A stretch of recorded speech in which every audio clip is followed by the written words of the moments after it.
What's going on, everybody? We are back. Episode 4. Slam Pigs Cruise Control live, coming at you once again.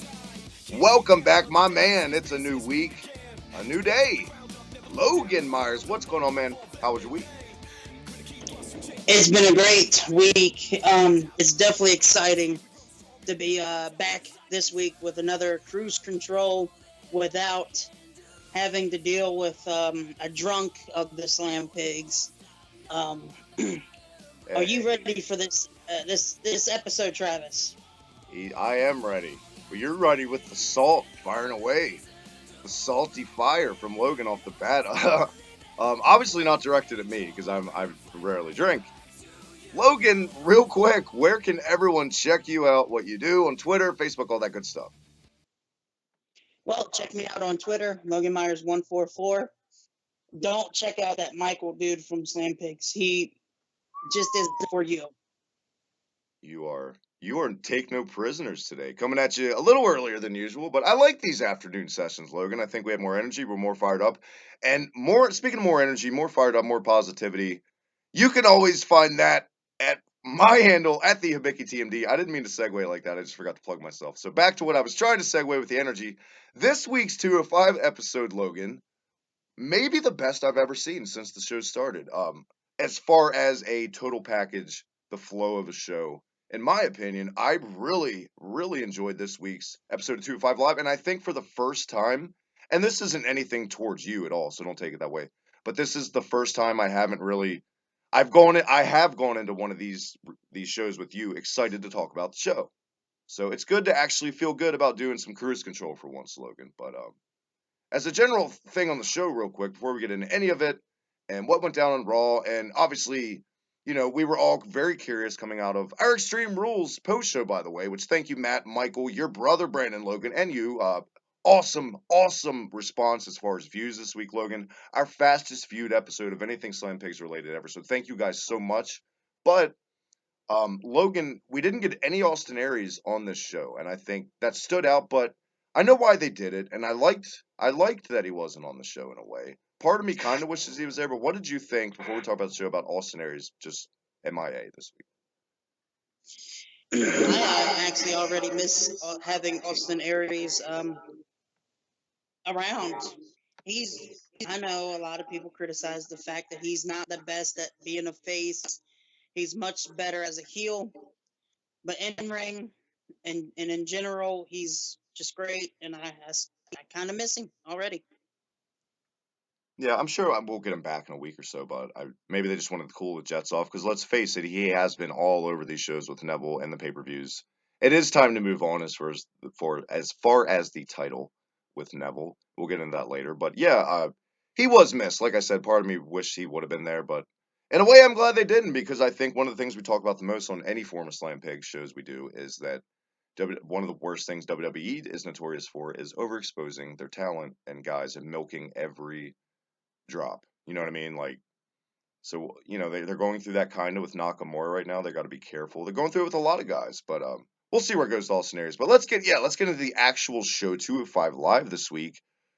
We got a recap of everything we saw on Raw, and real quick, let's get your thoughts on the attack from Neville to TJP on Raw, which I thought was well done. It made Neville look like a piece of shit, which is exactly how a heel should be. I've liked it. I'm not the biggest TJP fan, as we all it's been documented. But look what you think of the stuff on Raw before the actual show. Well, in my opinion, what Neville can do, not just in the ring, not just in a promo, but he's very good at just selling anything that he does. The facial expressions just wreak havoc on what he can bring to the table in 205 Live and the cruiserweight division. I agree. I think he's got his facial expressions down. He's firing all cylinders. I know that's cliche to say, but he really is. He's at his complete prime, I would say, since his days in New Japan NXT. He is just knocking it out of the park every week, and once again goes to show one of my favorite guys is still the king of the cruiserweights. So I don't know. They and credit to them, they don't like to make their heels look. I mean, it's like they can never let you have it both ways. They can't let you have a dominant heel champion with any it's like Kevin Owens was Universal Champion for a couple of months. Like he had a pretty long reign in this for what's considered long now, but they always booked him a way out with Chris Jericho like a chicken shit. Um, Neville is the complete opposite of how they booked him. You can say what you want about how he raked the eyes of Austin Aries in his matches to get out of it. You do what you got to do. You do what you got. You think Steve Austin as a babyface wouldn't have done that to get out of something? He did do stuff like that. So I mean, there's a difference with booking a heel, and I think they're. I mean, obviously they're going to book Neville like a chicken shit. Sometimes you can't have a heel book clean, but every now and then, just for if anything credibility, I think Neville definitely is the most credible guy in that division for how they booked him, and the most believable guy. Let's be honest. I agree totally 100% with you on that. Austin Aries, when he came into the division, it was a different subject. Yeah. I haven't liked the way they've booked Austin Aries in 205 Live and in the cruiserweight division, but what they have done with Neville has made him seem more relevant than anybody in the mid card division on both Raw and SmackDown, and that's just my personal opinion. Yeah, I mean, I don't know how anybody could not think that. Just, I mean, it is what it is. That's exactly what it is. But you mentioned Cedric Alexander, and that's exactly what the show kicked off with for the most part. Actually, it was Noam Dar out of the gate kicking off the show, coming down alone. I didn't even know Alicia Fox. Is this a work neck injury or is this legit? I'm not sure what it is. Um, I'm gonna have to do some more research on that. Yeah. But I mean, anyway, he came down without Alicia Fox. He got a lot of in ring time to cut a promo. Uh, okay, it it's not his accent. I like I like the shirt he wears down to the ring. I like the getup, but I think maybe he shouldn't wear it so much because after a while you start staring at it and it doesn't come off as the most intimidating thing. And I know that's part of the heel heat from it. Like it makes him irritating to look at that kind of shirt, but maybe a little less shirt with Noam Dar. Like I know that sounds kind of homoerotic, but I don't think that those vibrant shirts do him a lot of Go ahead, favors as go far ahead, as Kevin. as far as Tell him intimidation. I to don't be think a little those bit shirt. more skin. Well, maybe I don't know things about myself. Um, anyway, I mean, not a great promo. Not I've seen far worse promos. Those goddamn floral shirts though, they're not intimidating. And he's trying to come off as intimidating, and he pulls it off like in ring wise. He can be pretty vicious, but I mean, do the shirts bother you? Like, I don't know. I can't get past his voice because I can't stand it. You know that. Well, I mean, you do have Drew McIntyre, you've got Nikki Cross, you've got Noam Dar, all from Scotland. Does Drew McIntyre get a pass in your mind? Yes, I What can't stand. what differentiates Drew McIntyre's Scottish accent promos from Noam Dar's for you? In all seriousness, I'm not even joking around when I ask that either. It probably sounds like a joke, but I just don't know what it is. I think, like, I guess I can understand Drew McIntyre just a tad bit more, a tad bit better than Noam Dar. I mean, we just praised a guy Neville who, let's face it, has got a thick English accent and it's kind of hard to understand sometimes. I understand him better than Noam Dar. Well, we did at I, least it's get just we did it. We did at least get hopefully the newest big thing to take off in wrestling as far as quotes and catchphrases from this promo. You know what I'm talking about. I don't know why he did it. It felt so out of place. Like he he felt when he went supernova, and it felt like he drug that on forever. It was like he was trying to be somebody else for a second. Then he went back to being Noam Dar. I don't know, but anyway, excuse me, anyway, Jill. He's the supernova. supernova.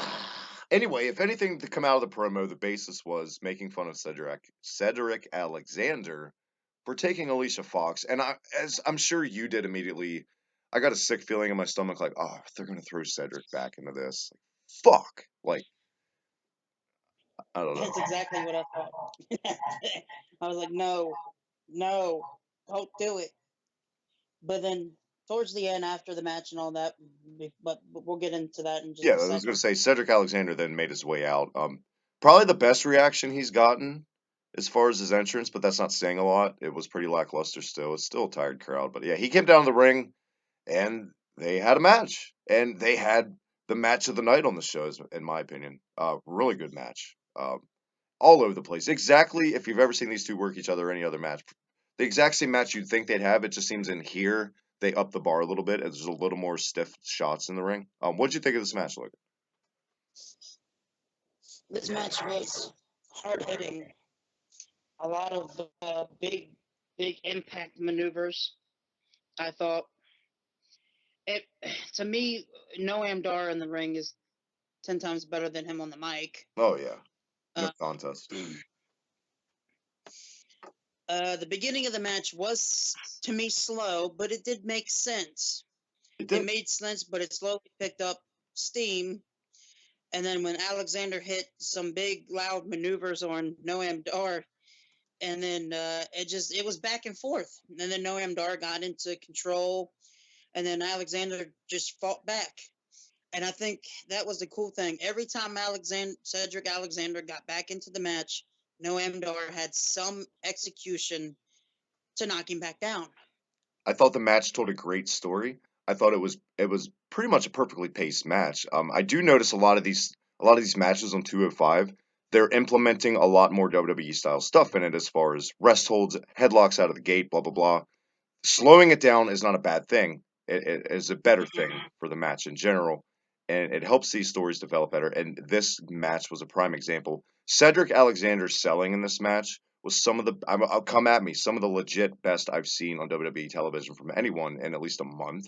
He was just I really thought he was hurt at 2 points in this match when he face planted off the top rope. I thought he maybe broke his nose legit because he's so good at selling, and just the way when he gets a kick delivered to his shoulder or anything. Cedric Alexander, listen to the way he screams and like the agonizing pain he's trying to sell to you that he's hurt. He does an excellent job. I noticed that, and when he was in Ring of Honor, he was one of the best at that. That's why he was always a standout in my mind. Real quick, shout out to Maniac Matt from Union Smack in the chat, along with Bobby B Wrestling, a good friend from Scotland or Ireland, I believe. I'm sorry, man, I can't remember which one it is off the top of my head. I just met you recently, so give me a break. But hey, thank you guys for stopping by so much. Yeah, Pass. Come on now, Travis. You got to know this. Maniac Matt is one of the. Okay, I'd rather listen to Matt on a podcast than Noam Dar tenfold. I can't argue. I mean, I don't think anyone's going to argue with that. And I think the numbers show that as far as our views for Union Smack. So, hey, thank you guys for stopping by. Always good to have you. But what do you think about the selling from Cedric Alexander, like I was dabbling on, and just in general, how this match flowed, Logan? Like I said, it was slow in the very beginning, which I actually enjoyed. You don't need all these big, high flying maneuvers, every second of the match, because then it's just like, I see that. I see, once you get to the last match on 205 Live, it'd be like, I've done seen this earlier. It's just too fast paced. Yeah. To me, what's cool about 205 Live, and I'm gonna say this right now. You know how when you're playing football, for example, and you're in college, and then you go over to the NFL, it's more of a fast paced game, right? When you go to the NFL from college? Yes. When I you disagree. I think it's the opposite. I think college is more fast paced than the NFL. I think NFL was more strength and conditioning in college. I think college is more endurance and marathon type stuff because it is so fast paced and exhilarating. But maybe it's just me. Maybe that's how we look at the differences in pro football and college football. well, what I'm trying to explain But yeah, I know what you're is saying. to me, it's like when you can see it in 205 Live. Their matches are a little bit more fast paced than what's on Raw. I Well, personally. 205 Live in its tagline is always been tagged as the most exciting hour on television. So it's always the thing about 205 Live. It was always meant to be the show that let the wrestling sell the show.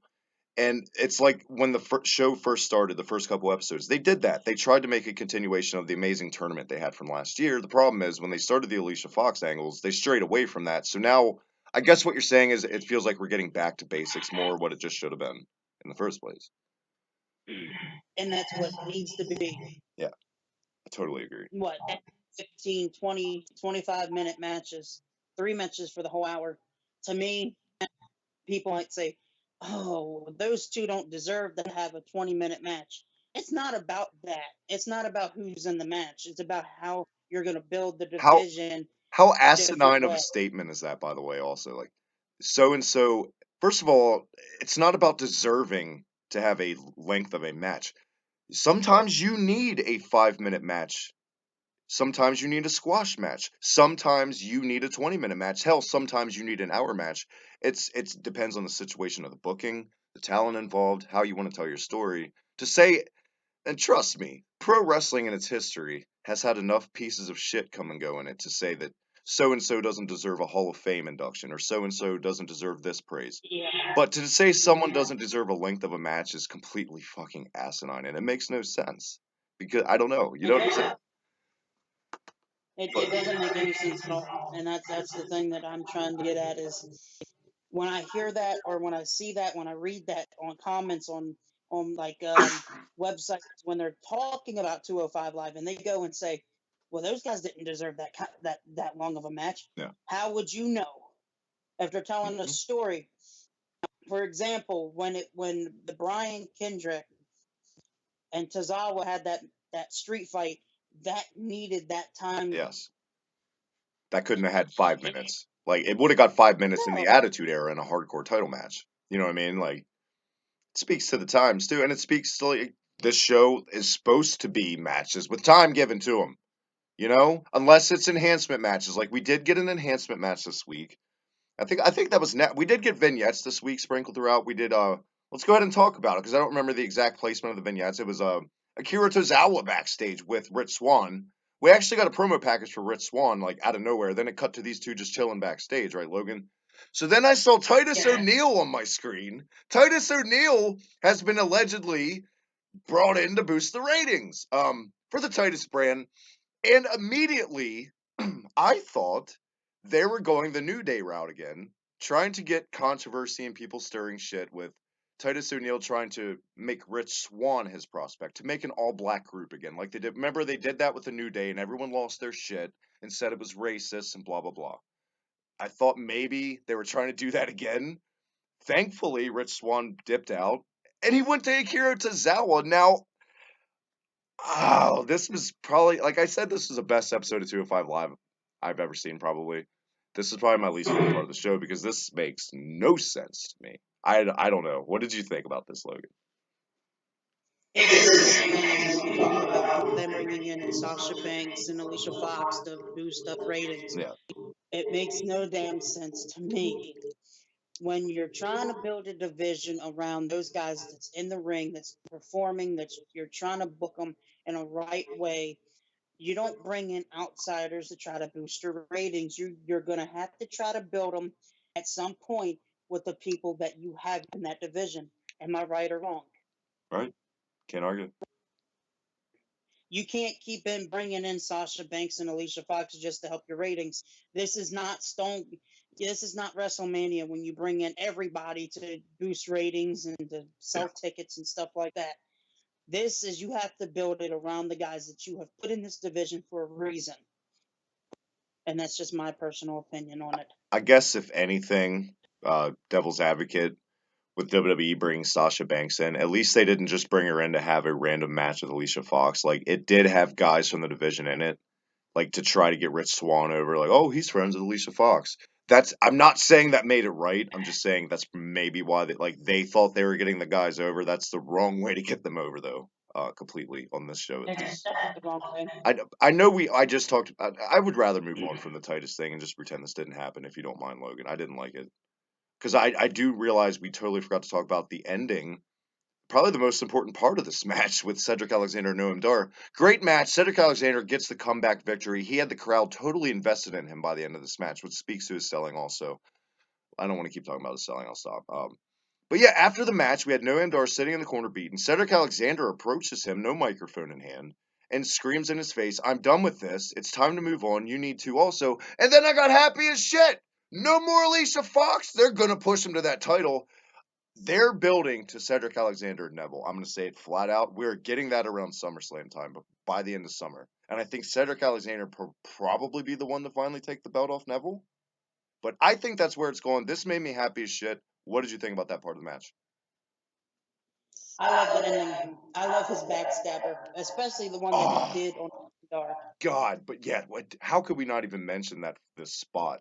It was out of nowhere. No pun intended. It really was. It was really an out of nowhere move, and the way Noam Dar took that move and like rolled out of it was maybe the best version of this move I've seen him execute since he's used it in a WWE ring.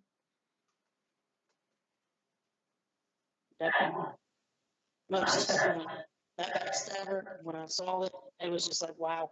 It was like an RKO out of nowhere. Like you didn't see it coming, Yeah. and it looked like it hurt like hell. Yeah, I will flat out Like, say, and we're not even halfway through this week's show. This was my match of the week for Cruise Control. This was also, besides the Oni Lorcan and Hideo Itami match from NXT, my match of the week on all WWE television this week. So check it out. Check out both those matches. But yeah, that was the finish. Hopefully they move Cedric in title contention. Do you see him going that route by summertime? End of summer, I should say. I hope so. I do. I think it's time for. But at the same time, we just got Cedric Alexander back from injury. I don't want him to be the next challenger. I want somebody to come in. Which we mentioned that promo that they did for Rich Swann, maybe he's next to face Neville before the SummerSlam. I was thinking it could be Tozawa, but until I saw the Titus O'Neil video, like I thought that would be his next program because of how well the chant's getting over, like we talked about. But yeah, I mean, apparently it's going to be Chance. Cedric. I don't know if it's too soon for Cedric because in my eyes it kind of feels like now or never for Cedric because there's situations where like you can rush a guy and but there's also situations where like a guy needs rushed. I think with the show and the division so early in its stages, I don't think it's too soon. I think it's the now's the time. Like you, especially it's going to be taken off of a heel who's had a long ass dominant run, who's been booked strong as hell. One of the tags in this video has been that I put up is the booking of Noam Dar. The other thing coming out of this, where does Noam Dar go from here, in your opinion? Noam Dar needs to continue to be pushed in the division somehow, some way. But I just don't know what. Do you add him to the cruiserweight match and do like a triple threat with Rich Swann, for the couple months before SummerSlam or what? I just don't know what you can do with Noam Dar right now. I would completely and 100% take him out of 205 Live and I would put him on SmackDown or NXT. I would take him out of 205 Live. I think he has so many good traits as being a unlikable heel that he could could be an asset on the main roster shows way more than this because he doesn't look like a guy you think like he looks like he could be on the main. I mean, Christ, Kalisto's on the main roster. I know it's not about that, but you know what I mean. Like I think he could transition well, like a Rich Swann. I think Rich Swann could easily be on the main roster too. You know, there's just guys like that. If I I would put I Hideo would Itami phase him in, out. I would phase him out, and I like nobody knows what's going on with this UK tournament coming up, right? Maybe throw him some shots on those too when they do another special. I would love to see a match with Noam Dar and Mark Andrews because I think their styles would complement each other so well. I would love to see that match. As booking a Noam Dar, that's what I would do. I think he could fit in well in a feud with maybe a Sami Zayn. Um, you know what I'm saying? I think something. I think, in my opinion, certain guys are better than a 205 Live show. And certain guys belong there. Like, I think a TJ Perkins belongs on the 205 Live show. He just fits that mold better, I guess. You know what I mean? And that's not a shot against him. He comes off like a complete cruiserweight. Just how he's booked and his look and everything about him. And I think Dar could be money and someday, some form on the main roster. What do you think about the prospect of him being on SmackDown or something, Logan? I think he would benefit better on the main roster. I do. But before I want to see him come to the main roster and do anything, got to see Tony Nese move over there first. Most definitely. He is not a cruiserweight. I'm throwing that out there right now. Tony Nese needs the main roster more than he needs 205 Live. Yeah, I would put Tony Nese in NXT. Let him let it give him a chance to shine more because they give guys more creativity as far as promos down there, and you know what I mean, maybe to find themselves more. Give him a little time in NXT and then you bring him up. And it's not like NXT is a farm system. Hell's NXT is probably their most popular show right now. You know. And you mentioned, we mentioned Tony Nese, Noam Dar, that could be on the main roster. I could easily see Tazawa on the main roster as well. Yeah, someday I could definitely see that. See what the chant that he's gotten over big time. Oh, they do. They want any chant that gets over. Look at Ty Dillinger. Look where Ty Dillinger came from 2 years ago, Logan. Look where he was at in NXT, and now look at him. I'm not saying he's like the champion now, but look at what he's done for himself financially. It just takes one thing sometimes. But let's move on with the show, Logan. Speaking of enhancement talent and jobbers and whatnot, little Jimmy Snuka made his debut on this show against Mustafa Ali. I'm sorry, his name was like Louis something. What the hell was this guy's name? We have definitely on the show. Louis Valley. Louis Valley. We have definitely gotten some good ones. We've gotten that guy a couple weeks ago against Cedric. Remember that poor guy that got the elbow to the face? This week we got little Jimmy Snuka against Mustafa Ali. Good match. In my opinion, my favorite part besides Neville of 205 Live, Drew Gulak comes out with megaphone in hand, no fly zone sign, picket sign, suit, and all the goods to interrupt the match to distract Mustafa Ali. Mustafa Ali turns it around, reverses a schoolboy, and gets a cradle roll up for the win. Uses wrestling, uses ground tactics. It immediately cut to Drew Gulak's face of happiness. It looked like he just saw his child being born. He was so happy. I thought this was great. I love this entire thing. I Drew Gulak has gotten over with me a lot more than the weird minister robe character, whatever the Assassin's Creed type gimmick he was before. I don't even know what that was. I know he used that in like Evolve and stuff and PWG, whatever. But I like this Drew. I like this Steven Richards Drew Gulak a lot more. It's getting over with me. He came down. He. It seemed like he was trying to convert Mustafa Ali. Mustafa Ali pondered it, like he was contemplating joining him, and then no tope dive to the outside, somersault dive, whatever. Once again, 2 weeks in a row, he breaks the sign. It gets over with the crowd. Good little segment. I love Gulak, and we both are big fans of Mustafa Ali in general. So two of our favorites. What did you think about the slogan? Well, that was the question I was going to ask you, Travis. Is what's all about the No Fly Zone campaign, and why? And do you actually like the gimmick itself for Drew Gulak? At first, I liked it more because it was something for him to do, but I think this gimmick's going to turn out as something that he's going to make it work. Like it kind of reminds me of when they gave Dusty Rhodes polka dots, and he just made that shit work. I it's grown. This gimmick has grown on me very fast. Like the first week, I liked it, but I was like, it's kind of lame. But now I'm like all about it. I like it. He's making it work. We talked about facial expressions earlier. He's kind of reminding me of a mixture between William Regal and John Laurinaitis and Steven Richards as far as how he comes off as like a authority heel or chicken shit or whatever. But yeah, I big fan, big fan. Here's why I like the campaign and the gimmick so much. Okay, when you think of easy, cheap heel heat, you think of talking about the state you're in, talking about the like if you're in Baltimore, you're gonna talk about the Ravens and how they suck, blah blah blah. That that's easy heel heat that you can get. He's getting heel heat on just having the damn sign that says no fly zone. That's why I like it. That's why I think it works. It's a different way of getting heel heat and then becoming something bigger. You know, I think this gimmick could work easily, not just on 205 Live. I think it could work on the main roster with all the suicide dives and all the dives out of the ring through the second Ambrose, rope over the. do it to Ambrose.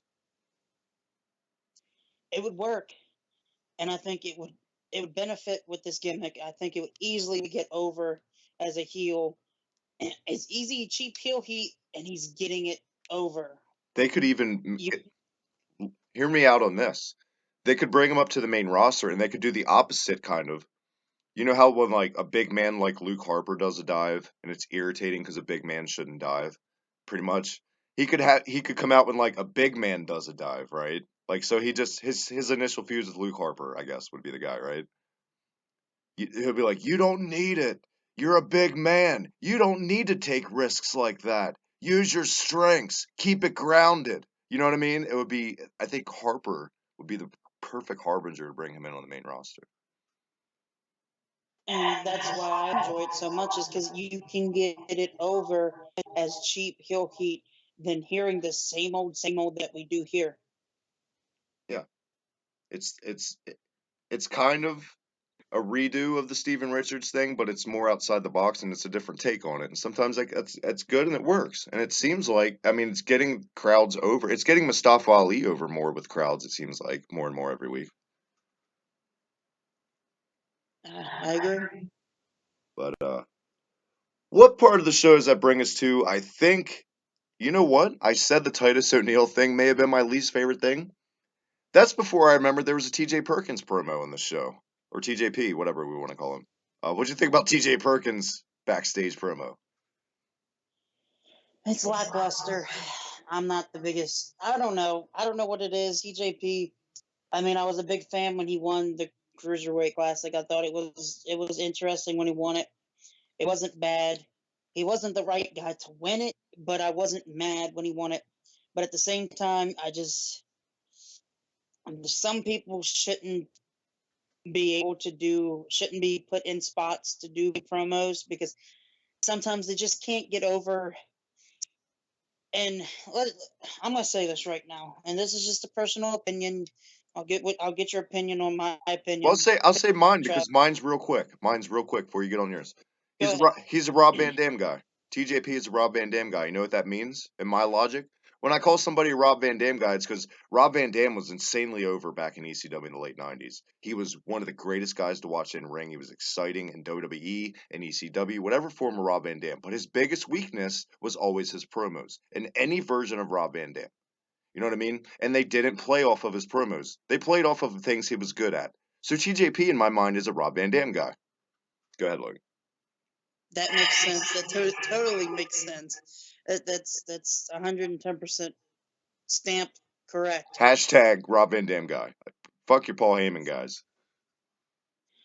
Honestly, when a guy is put in a spot to to do a promo, if they can't cut a promo and get over on themselves, how are you going to get over with the fans? Exactly. And Exactly. TJP cannot do that. And you know, to Rob Van Dam's credit, do you remember the promos he'd have in ECW with like Fonzie and Sabu backstage? Those were good. Those were his best promos because he had other people to play off of. The problem was when he came to WWF, he had to go by their bullshit standards in the scripts, and they gave him stuff like dude and like whatever and like weed references and stuff that just wasn't good, pretty much, and cliche. But that's why and same with TJP. Same with the initial change, RVD, TJP. They are TJP, they're throwing in video game references and cool hip references and shit. It's all about references, but there's so many parallels with both those guys. It's not even funny right now with how WWE's handled them. You know what I mean? At least Rob Van Dam had something about him that he was still made himself one of the most over guys in WWE. I don't know what that difference is between those two. Probably the X factor, just how you come off a screen. Some of the obviously the booking, the fucking booking is the biggest, but yeah, Rob Van Dam guy. Maybe it's the RVD, when he does, the thumbs and all that. Maybe it's that. Maybe it's something. Something got over with RVD that TJP is lackluster on. I mean, dare And we like I say said, the elephant you in the can't room? Was it the smoking weed thing? Is that what it was? Because maybe. everybody knew what 420 meant. Christ, he'd have pot leaves on his singlet in ECW. I guess it's a lot easier to think a pot smoking, high flying guy is cooler than a fucking 40-year-old that plays fucking Nintendo. I don't know. Maybe it's me. Even though I am almost a 40-year-old that plays Nintendo, and I never said I was cool. So, Rob Van Dam guy. But yeah, not a Yeah. good promo, and he's never cut a good promo, and I don't think he ever will find that thing to cut a good promo. Just like I don't think Rob Van Dam can cut a passable promo, but I'm not saying passable's good. Like, but I don't know. But like I said, if you can't get over cutting a promo to yourself, Yeah, you're not going to get over with anybody else, and exactly, that shows.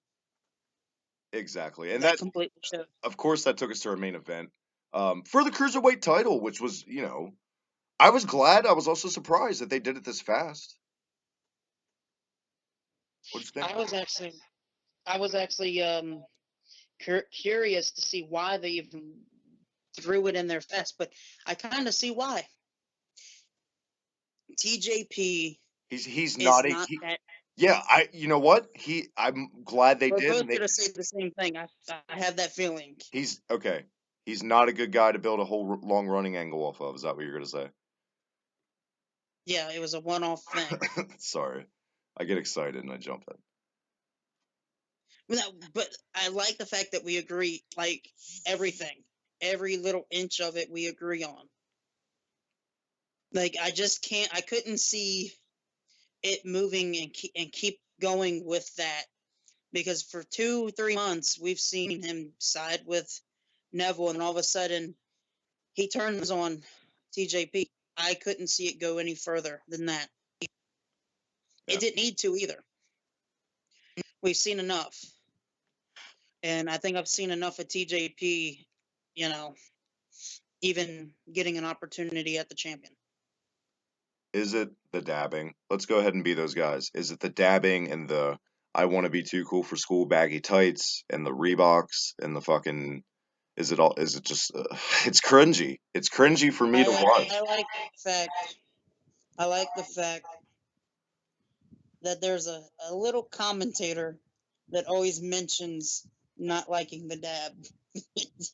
And you know who that little birdie is. Corey Graves is tremendous. And I thought, for Tom Phillips' credit to, we didn't even mention the commentating on the show, especially for the Cedric Alexander match. Phenomenal job by Corey Graves.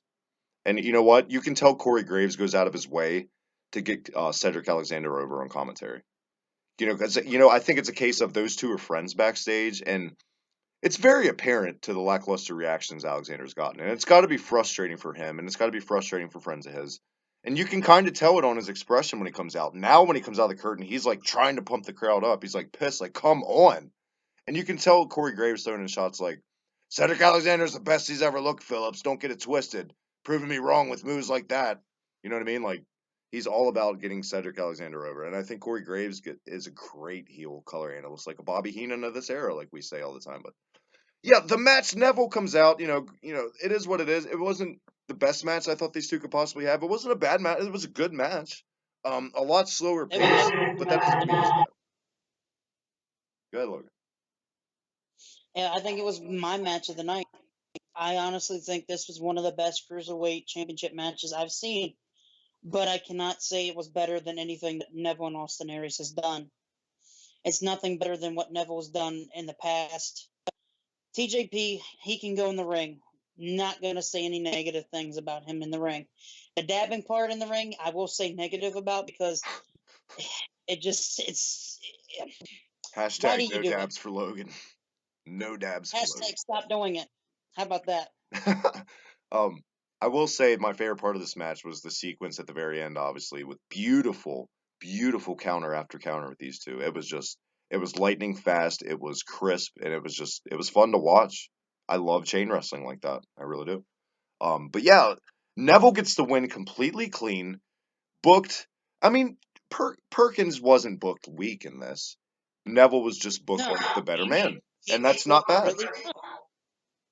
He was booked really, really well, and it showcased all his positives, and that you didn't in this match you didn't see any weaknesses. The only thing I want to say this before I forget it about his dad. You know the catchphrase, Travis, catch me outside. How about that? No, I've only heard it 50 million goddamn times. But yeah, I know.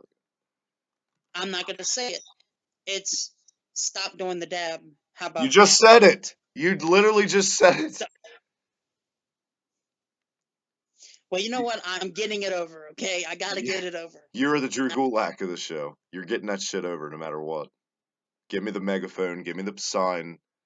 You'll be Drew Gulak, but your sign will just say "Stop doing it," and you'll come out at random things that suck. Fucking they even remotely like the timekeeper goes and the announcer the mic to give to Bailey, and you just come out with your sign. Stop doing it. But Uh, Logan, that was the match. Obviously, Neville retains with the Rings of Saturn. That I love they're calling the Rings of Saturn still, keeping it true to form. What was your overall grade on this week's episode of 205 Live? I have to give it a. I have to. There was a couple things, couple small things that you could say, eh, eh, why it made no sense. Like the Titus O'Neil thing, it makes no sense. He's on the main roster. Why would you bring Titus O'Neil on the 205 Live? Just makes no sense Get to me. those ratings, pal. Look at that guy. My God.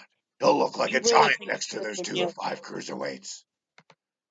I swear to you, Travis, if you brought in Stone Cold Steve Austin, the ratings would go up tenfold compared Why to would what Titus. that is the last guy I would expect to be on 205 Live with Steve Austin. Goddamn, pal. um, you say A. Honestly, Logan, I got to go with A minus simply because of that Titus O'Neil vignette and the promo from Perkins. Other than that, probably my favorite episode they've ever done in 205 Live. I hope they keep the momentum going for next week. We'll see. But if anything, they piqued my interest to see what they're going to do with a lot of things next week. Maybe they'll go ahead and pull the trigger already on Neville and Alexander. I got a feeling we're going to get those two because Neville has nothing to do now.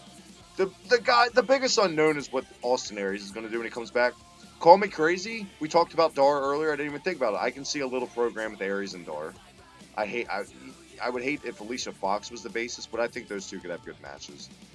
But that was Slam Pigs Cruise Control, episode 4 live again, Logan. We did it.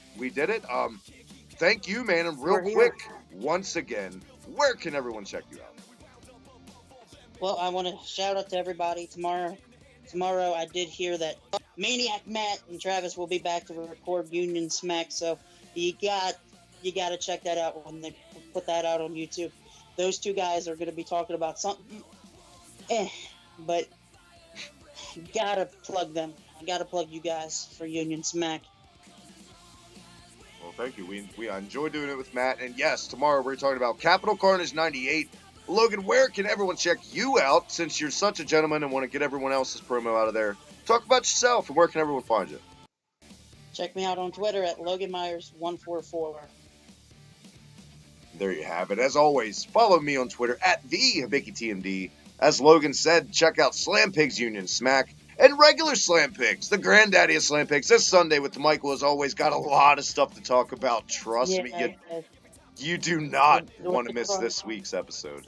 You do not. So tune in for that because I got a little something to say to Michael that he doesn't know about yet. And I'm going to put him on the spot and it's going to be good stuff. So, as always, though, Logan, man, until next week, we'll check out 205 Live. You stay high flying, Logan, and I'll stay cruising right here on Cruise Control. Have a good week. You too.